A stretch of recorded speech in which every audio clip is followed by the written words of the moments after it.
اپنوں سے باتیں کر کے انسان زندہ ہو جاتا ہے، تر و تازہ ہو جاتا ہے۔ اپنوں کے ساتھ کھیلنا، اپنوں کے ساتھ کھانے کھانا، اپنوں کے ساتھ سیر کرنی، تو ان سے انسان ہلکا پھلکا ہو جاتا ہے، انسان جی اٹھتا ہے، زندہ ہو جاتا ہے، انسان اپنے آپ کو دنیا کا کامیاب ترین انسان سمجھ رہا ہوتا ہے۔ تو یہاں پہ خواجہ میر درد نے ہمیں جو اپنوں کی ملاقات ہے اس کی اہمیت کی طرف توجہ دلائی ہے کہ یہ بڑی اہم چیز ہے۔ کہتے ہیں اگر دید نصیب ہو گئی ہے تو اس کے بعد دوسرے مصرع میں کہتے ہیں جوں شرر، جوں کا معنی ہوتا ہے کی طرح، شرر کی طرح۔ اب شرر کسے کہتے ہیں؟ جو چنگاری ہوتی ہے نا، ہم نے دیا سلائی کو جب ہم ماچس کے ساتھ اسے مس کرتے ہیں تو ایک شرر، ایک چنگاری نکلتی ہے۔ کہتے ہیں جوں شرر اس چنگاری کی طرح، ورنہ ہم اس چنگاری کی طرح ہم، اے اہل نظر ہم جاتے ہیں، اے اہل نظر، اے دیکھنے والوں، اے ہمارے ارد گرد رہنے والوں، ہم جاتے ہیں، ہم اس دنیا سے جاتے ہیں۔ ہمارے اہل نظر کون ہیں؟ یہ جتنے احباب ہمارے آس پاس رہتے ہیں یہ سارے کے سارے اہل نظر ہیں، یہ ہمیں دیکھتے ہیں، ہم ان کو دیکھتے ہیں۔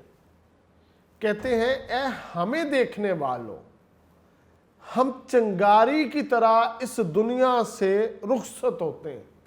گویا زندگی ناپائیدار ہے۔ زندگی کیا ہے؟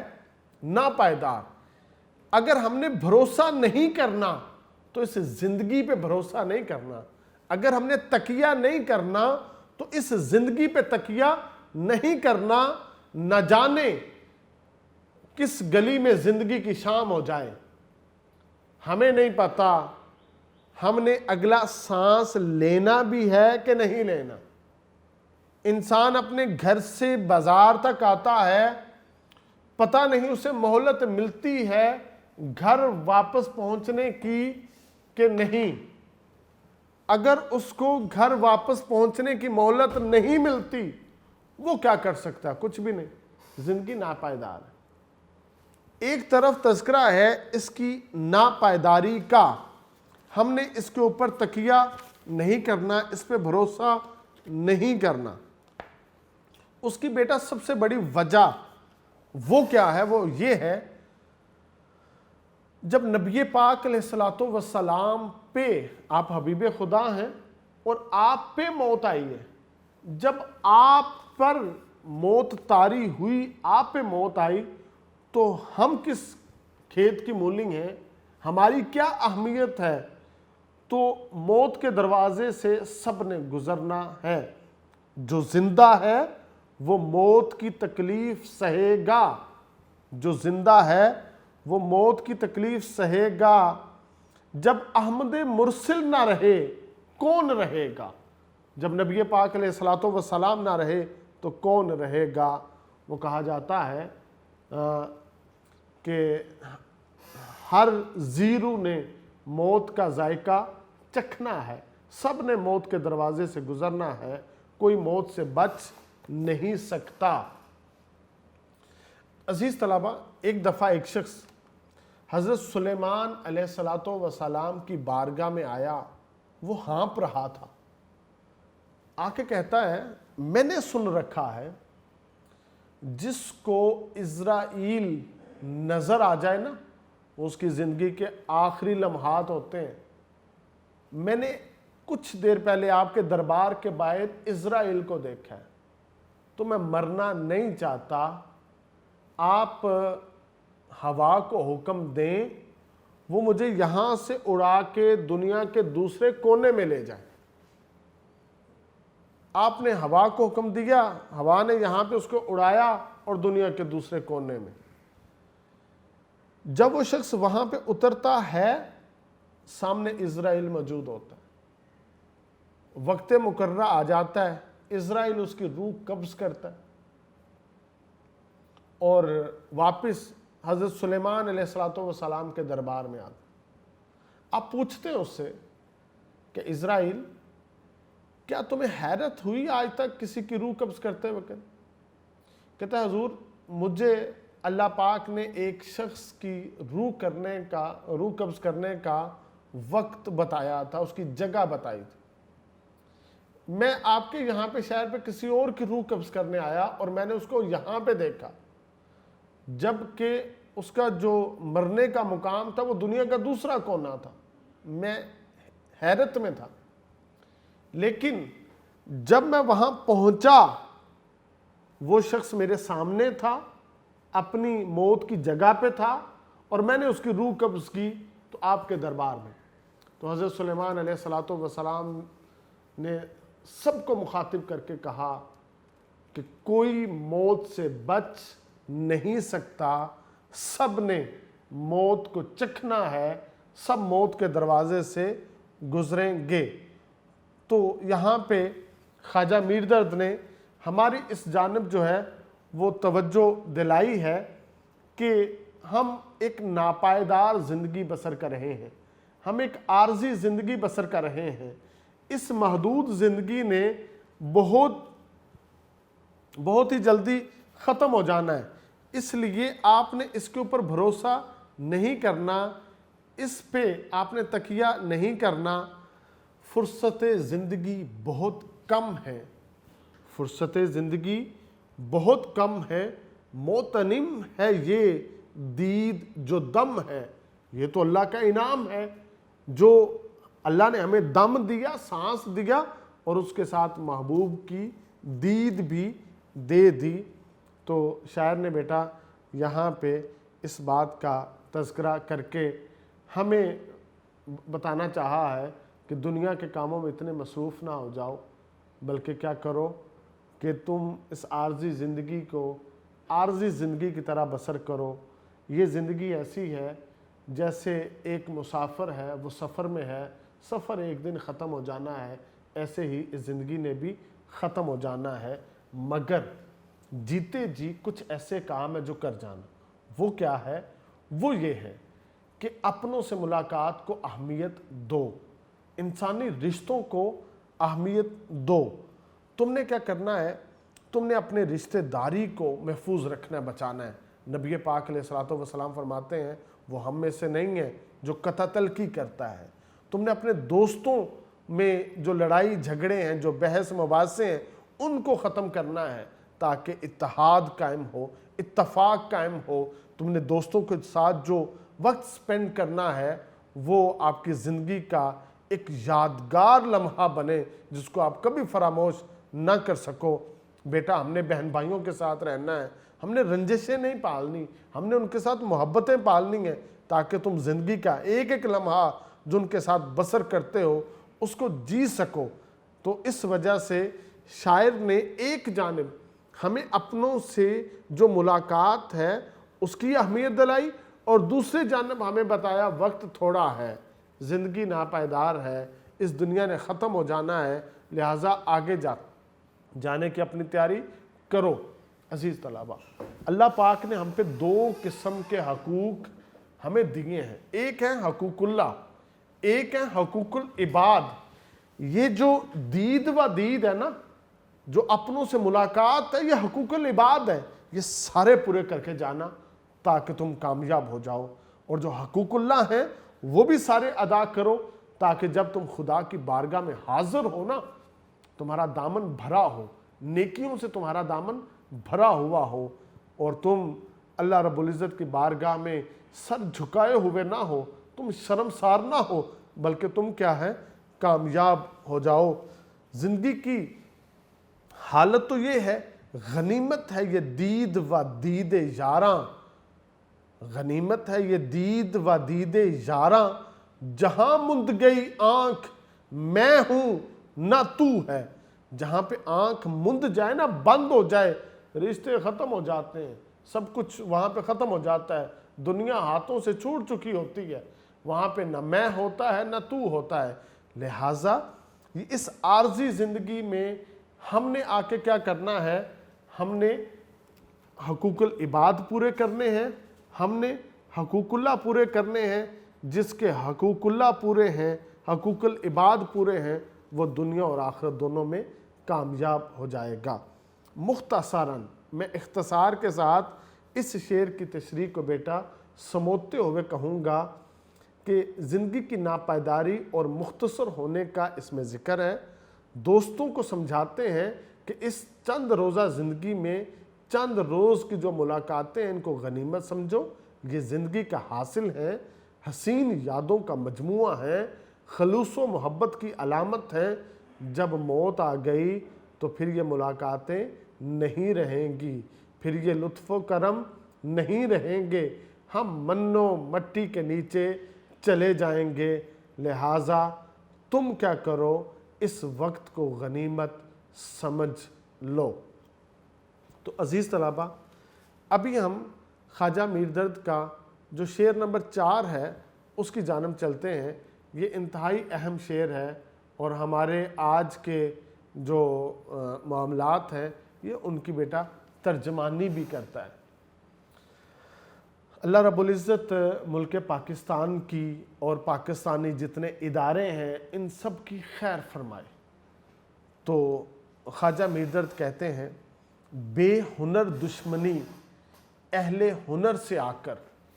بے ہنر, ہنر کہتے ہیں جس کے پاس فن ہو, جس کو کام آتا ہو, جس نے بیٹا محنت اور مشقت کے ساتھ کام سیکھا ہو. اس کے ہاتھوں کو بھی کام آتا ہے, اس کی نگاہوں کو بھی اس کا کام آتا ہے, اس کے فکر شعور میں بھی اس کو وہ کام آتا ہے. جس شخص کو اپنا کام ازبر ہو اس جیسا کوئی بھی دوسرا شخص نہیں ہو سکتا. ہمیں ضرورت ہے ایسے ہنرمندوں کی تاکہ پاکستان یہ ترقی کرے, پاکستان کے تمام ادارے خوشحالی کے ساتھ آگے ترقی کریں. بے ہنر دشمنی اہل ہنر سے آ کر, بڑا خوبصورت مصرع ہے. منہ پہ چڑھتے تو ہیں پر جی سے اتر جاتے ہیں. یہ جو بے ہنر شخص ہے نا, آگے لفظ ہے دوسرے مصرے میں, منہ پہ چڑھتے تو ہیں, یہ جب نینے آتے ہیں نا تو بڑے دکھائی دیتے ہیں, کبھی ادھر جاتے ہیں کبھی ادھر جاتے ہیں, تو بڑی ان کی تعریفات ہوتی ہیں, بڑی ان کی واہ واہ ہوتی ہے. منہ پہ چڑھتے یہ دکھائی دیتے ہیں, سجھائی دیتے ہیں, نظر آتے ہیں. جب تھوڑے دن ان کے ساتھ بسر کرو نا پھر حالت ہوتی ہے جی سے اتر جاتے ہیں, یہ دل سے اتر جاتے ہیں, پھر ان سے اریٹیشن ہوتی ہے, ان کے ساتھ وقت گزارنے کو دل نہیں کرتا. تو خواجہ میردرد نے یہاں پہ بڑا خوبصورت موضوع باندھ کے ہماری توجہ اس کی جانب مبذول کروائی ہے. تو اس کا مفہوم کرتے ہیں جی. سب سے پہلے بے ہنر لوگ ہنرمندوں کی توہین کرتے ہیں, پھر کیا ہوتا ہے, یہ خود ذلیل و خوار ہو جاتے ہیں. دیکھیں بیٹا, جو بے ہنر شخص ہے یہ وہ ہے جس نے زمانہ طالب علمی میں کبھی خود سبق نہ لکھا ہو, کبھی اپنی اسائنمنٹ نہ بنائی ہو, کبھی اپنا ہوم ورک اپنے پروجیکٹس نہ کیے ہوں, کبھی گھر سے ٹیسٹ یاد کر کر اس نے ٹیسٹ نہ دیے ہوں.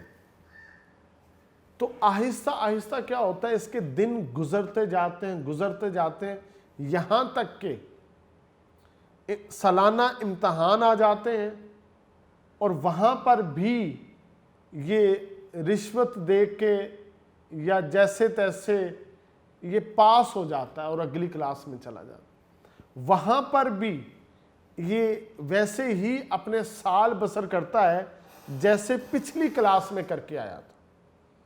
یوں اس شخص کے پاس یہ سچی جھوٹی ایک ڈگری سند ضرور ہوتی ہے مگر اس سے آتا کچھ نہیں ہوتا. اس نے اس تعلیمی ماحول سے کچھ سیکھا نہیں ہوتا. اس کے اندر جو درجہ بدرجہ جو بہتری آنی تھی، عمدگی آنی تھی، پرفیکشن آنی تھی، وہ نہیں آتی. اور جس کی بیس کمزور ہو اس کے پاس آئیڈیاز نہیں ہوتے، اس کے پاس ویژن نہیں ہوتا، اسے نہیں پتا ہوتا میں اس کام کو کیسے کروں، اسے نہیں پتا ہوتا یہ کام کیسے ہوتا ہے. مگر وہ شخص جو ہے وہ کیا کرتا ہے، وہ رشوت اور سفارش کی وجہ سے ایک ہنرمند کی ایک سیٹ ضائع کر کے خود اس کے اوپر براجمان ہو جاتا ہے. اب اس ادارے کا، اس ملک کا سب سے بڑا نقصان کہ اس پہ ایک نااہل شخص قابض ہو چکا ہے، بیٹھ چکا ہے. اب اس کے پاس آئیڈیاز نہیں ہیں، ویژن نہیں ہے، اسے کام کرنا نہیں آتا، جس کی وجہ سے وہ وہاں پہ جو نا میٹنگز، ان میں آئیڈیاز ڈسکس نہیں کرے گا، ان میں ویژن نہیں لائے گا، ان میں عمدگی، پرفیکشن، بہتری نہیں لائے گا، وہ یہاں کی خامیوں کو ختم نہیں کر سکے گا، وہ یہاں کی اچھائیوں کو انہینس نہیں کر سکے گا.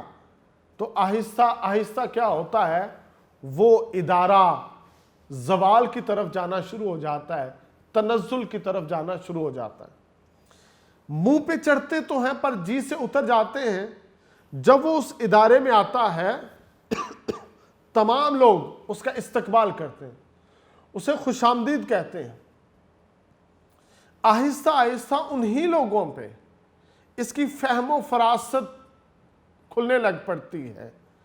وہ حدیث پاک میں آتا نا، جب انسان اپنی جو دو ہونٹوں کے درمیان ہے، جو اس کی زبان ہے، جب یہ کھلتی ہے، وہ بتاتا ہے کہ اس برتن میں کیا ہے، اس کے دماغ میں کیا ہے، اس کے پاس کتنا علم ہے. تو جب چند دن بسر کرنے کے بعد باقی تمام افراد کو پتہ چلتا ہے کہ اس کے پاس فہم و فراست کی کمی ہے، اس کے پاس نظریات، آئیڈیاز، ویژن نہیں ہے، تو پھر وہ کیا ہوتے ہیں، یہ شخص ان کے جی سے اترنا شروع ہو جاتا ہے، وہ اس سے دور بھاگنا شروع کر دیتے ہیں. وہ کہتے ہیں یہ نالائق شخص ہمارے اوپر جو ہے وہ اللہ کا عذاب بن کے مسلط کر دیا گیا ہے، جسے نہ خود کام آتا ہے نہ ہمیں یہ کوئی کام کرنے دیتا ہے. تو بے ہنر شخص کی وجہ سے وہ ادارہ تباہ ہو جاتا ہے اور یہ بہت جلد جو ہے نا لوگوں کے جی سے اترنا شروع ہو جاتا ہے. عزیز طلبہ، شاعر نے ہمیں یہاں پہ کہا ہے، تم تو دشمن بھی نہیں ہو کہ ضروری ہے ندیم. تم تو دشمن بھی نہیں ہو کہ ضروری ہے ندیم، میرے دشمن کے لیے میرے برابر ہونا. یہاں پہ کہتے ہیں احمد ندیم قاسمی کہ جو میرا مخالف ہے نا، میرا دشمن، میں دشمنی اس سے کروں گا جو عقل میں، جو فہم و فراست میں میرے برابر ہو. اور یہ جو بے ہنر شخص ہے یہ تو میری دشمنی کے بھی قائل نہیں ہے. ایسے ہی قرآن پاک میں بھی اللہ رب العزت جو نا وہ کہتا ہے، کیا جاننے والے اور نہ جاننے والے برابر ہیں؟ هل يستوي الذين يعلمون والذين لا يعلمون. کیا علم والے اور جاہل برابر ہیں؟ نہیں ہیں، یہ برابر نہیں ہیں. ہمیں ایک طنز کیا گیا یہ چائنا کی طرف سے، چائنا کے پریزیڈنٹ نے، اس نے کہا تمہارا اسلام کہتا ہے کہ علم والے اور جاہل یہ برابر نہیں ہیں، اور آپ لوگوں نے ووٹ ڈالنے کا حق سب کو دیا ہے. جس کی عمر 18 سال ہے وہ ووٹ ڈال سکتا ہے، چاہے وہ ان پڑھ ہے چاہے وہ پڑھا لکھا ہے. تو چائنا نے خود کیا کیا ہے، اس نے ووٹ ڈالنے کے لیے میٹرک پاس کی شرط رکھ دی ہے کہ جو پڑھا لکھا شخص ہے وہ ہی پڑھی لکھی اپنے لیے ایک انتظامیہ یا وزارت عظمیٰ کا اہل کوئی شخص جو ہے وہ اس کو یہاں پہ نافذ کر سکتا ہے، اس کو ووٹ دے سکتا ہے۔ تو ہمارے ہاں جو پڑھا لکھا ہے، جو جاہل شخص ہے، ان کو ہم نے ایک درجے پہ رکھ دیا گیا ہے، جس کی وجہ سے ہمارا ملک تباہی کا شکار ہے، ہمارے تمام ادارے تباہی کا شکار ہیں۔ ہمیں چاہیے جو پڑھے لکھے لوگ ہیں ہم ان کے ہاتھوں میں یہ تھما دیں تاکہ وہ انتخاب کریں ہمارے لیے بہتر کون ہے اور ہمارے لیے اچھا کون نہیں ہے۔ یہ جو چائنیز ہیں وہ ہمیں یہ طنز کرتے ہیں، جبکہ ہم وہ ہیں جن کے اوپر علم کو حاصل کرنا فرض قرار دیا گیا ہے۔ طلب العلم فریضۃ علی کل مسلم و مسلمۃ، علم حاصل کرنا ہر مسلمان مرد عورت پر فرض ہے۔ ہمیں چاہیے ہم علم کی بنا کے اوپر جو ہے اپنی پریکٹس کریں، اپنے آپ کو ہنرمند بنائیں تاکہ ہم یہاں پر بھی کامیاب ہو سکیں اور وہاں پر بھی کامیاب ہو سکیں۔ کمال ہے ضد بے کمالی، کمال ہے ضد بے کمالی، نہیں ملاپ ان میں حرف گیرو، صرف لفظوں کے علاوہ ان میں کسی چیز کا کوئی ملاپ نہیں ہے، ہنرمند میں اور بے ہنر میں۔ لہٰذا جو بے ہنر شخص ہیں یہ آ کے دشمنی جو ہے وہ مول لے لیتے ہیں ہنرمندوں کے ساتھ، اور چند روز کی زندگی بسر کرنے سے یہ لوگ دلوں سے اتر جاتے ہیں۔ بے ہنر لوگوں سے خواجہ میردرد خاص طور پر اپنے دور کے وہ شاعر مراد لیتے ہیں جو اپنے آپ کو بطور شاعر جو لوگوں کو متعارف کرواتے ہیں۔ ان کے مقابلے میں درد کے اشعار سوز، درد، فصاحت، بلاغت سے لبریز ہیں، لوگ ان کی قدر کرتے ہیں اور اپنے ان اشعار کی بنا پر لوگوں میں یہ عزت والے مانے جاتے ہیں۔ کچھ بے ہنر قسم کے لوگ آ جاتے ہیں جو آپ کی شاعری کی وجہ سے جو مقبولیت جو ہے اس سے وہ حسد کرتے ہیں، وہ جلتے ہیں، اور یہ جو ان کی حسد اور جلن ہے اس کی بنا کے اوپر وہ کیا ہے، احساس کمتری کا شکار ہیں۔ اب احساس کمتری کا بھی شکار ہے، احساس برتری کا بھی شکار ہیں، اور وہ اس کیفیت کو چھپانے کے لیے طرح طرح کی کوششیں کرتے ہیں۔ ان کی کوششیں کیا ہوتی تھیں؟ وہ کسی اور کا شعر ہوتا اپنے نام کے ساتھ منسوب کر کے سناتے اور کہتے دیکھو یہ میں نے شعر کہا ہے۔ کبھی وہ کرتے ایک شعر کسی اور شاعر کا، ایک مصرع کسی اور شاعر کا، دوسرا مصرع کسی اور شاعر کا، ان کو جوڑ کے وہ اپنی غزل یا نظم بناتے، تو یہ بھی کیا ہے، وہ چند دن میں لوگوں پر عیاں ہو جاتی کہ یہ شخص جو ہے اہل علم نہیں ہے، یہ جھوٹا ہے۔ تو جس نے اردو زبان کی خدمت کی، کہا جاتا ہے نا کہ آتی ہے اردو زبان آتے آتے، یہ کوئی پہلے دن نہیں آ جاتی، محنت کرنا پڑتی ہے، مشقت کرنا پڑتی ہے۔ لہٰذا خواجہ میردرد نے ان لوگوں کا ذکر کر کے یہاں پہ بتا دیا ہے کہ بھائی جو بے ہنر شخص ہے نا، یہ ہنرمندوں کو جو ذلیل و رسوا کرنے کے طور طریقے بناتا ہے، انہی سے یہ خود جو ہے نا اپنے آپ کو حقیر کر لیتا ہے، نیچ کر لیتا ہے۔ اس لیے ایک اور بڑا واضح فرق ہے کہ جس ٹہنی پہ نا شاخ پہ پھل لگا ہوتا ہے نا وہ جھکی ہوتی ہے، جس ٹہنی پہ شاخ پہ پھل نہیں ہوتا وہ اکڑی ہوتی ہے، وہ سیدھی جو ہے نا اس میں تناؤ ہوتا ہے، وہ کھڑی ہوتی ہے سیدھی۔ تو بیٹا جس شخص کے اندر علم ہوتا ہے، جو ہنرمند ہوتا ہے، جس کے پاس فن ہوتا ہے نا، وہ اس پھل والی شاخ کی طرح جھکا ہوتا ہے، اس کے اندر عجز ہوتا ہے، اس کے اندر انکساری ہوتی ہے۔ اور جو بے ہنر شخص ہوتا ہے، جس کو کام نہیں آتا، وہ اس کے اندر غرور ہوتا ہے، تکبر ہوتا ہے، افتخار ہوتا ہے۔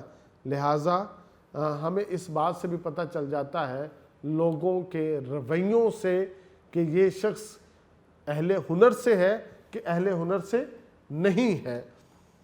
اے ذوق کس کو چشم حقارت سے دیکھیے، سب ہم سے ہیں زیادہ کوئی ہم سے کم نہیں۔ جو نا ذوق ابراہیم کا بھی یہ شعر ہے کہ اے ذوق کس کو چشم حقارت سے دیکھیے، سب ہم سے ہیں زیادہ کوئی ہم سے کم نہیں۔ وہ بھی کہتے ہیں سارے ہم سے زیادہ پڑھے لکھے ہیں، ہم سے کم کوئی بھی نہیں ہے۔ یہ اہل علم کا شیوہ ہے، ان کے اندر عاجزی اور انکساری ہوتی ہے۔ مختصراً بیٹا یہ ہے، بے ہنر شخص جو ہے وہ شروع سے اہل ہنر سے جلتا ہے، حسد کا شکار ہوتا ہے، اور وہ لوگوں کو وہ دیکھتا ہے اس کی عظمت کرتے ہوئے، تو اس کی بنا کے اوپر حسد اس کا ایک مرض بن جاتا ہے۔ وہ اپنے ہی آگ میں جلتا رہتا ہے یہاں تک کہ وہ اہل ہنر کی گستاخیاں کرتا ہے، ان کی بے ادبیاں کرتا ہے، یہ اس کی عادت بن جاتی ہے۔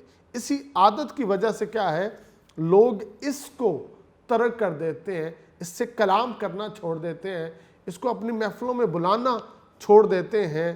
تو شاعر نے یہاں پہ اس بات کا تذکرہ کر کے ہمیں بتا دیا ہے، جو خوشبو ہوتی ہے اس کو اپنا آپ منوانا نہیں پڑتا، لوگوں کو خود پتہ چل جاتا ہے کہ یہ خوشبو ہے، اسے خود نہیں کہنا پڑتا کہ دیکھو میں خوشبو ہوں، مجھ سے یہ خوشبو آتی ہے، میرے یہ فضائل ہیں، میرے یہ ہیں۔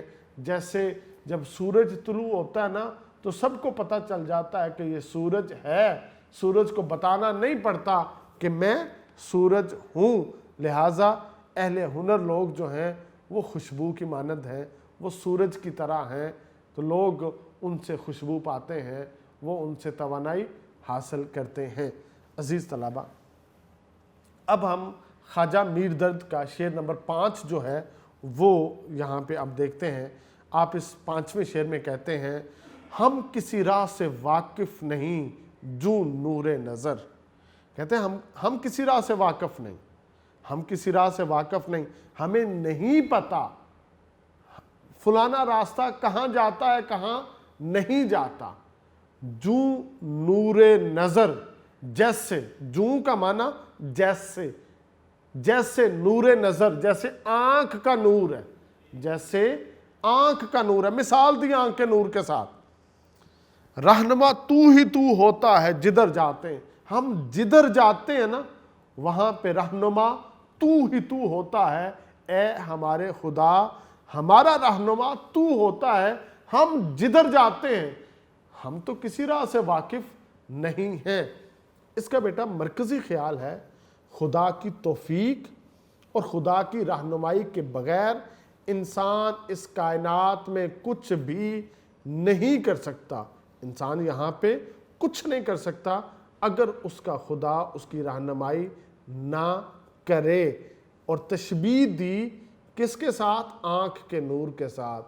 خدا ایسا ہے، وہ ہر چیز کو ہماری آنکھوں کے نور میں رکھتا ہے، جس کی وجہ سے ہمارے لیے کوئی اجنبی نہیں رہتا، کوئی پردہ نہیں رہتا، کوئی حجاب نہیں رہتا، یہ اس کا فضل ہے۔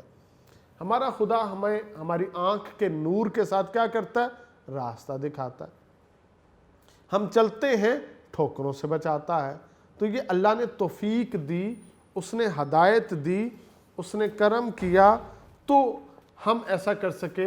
اگر وہ یہ فضل نہ کرتا تو ہمارے پاس نہ اچھے کی تمیز تھی نہ بھلے کی تمیز تھی۔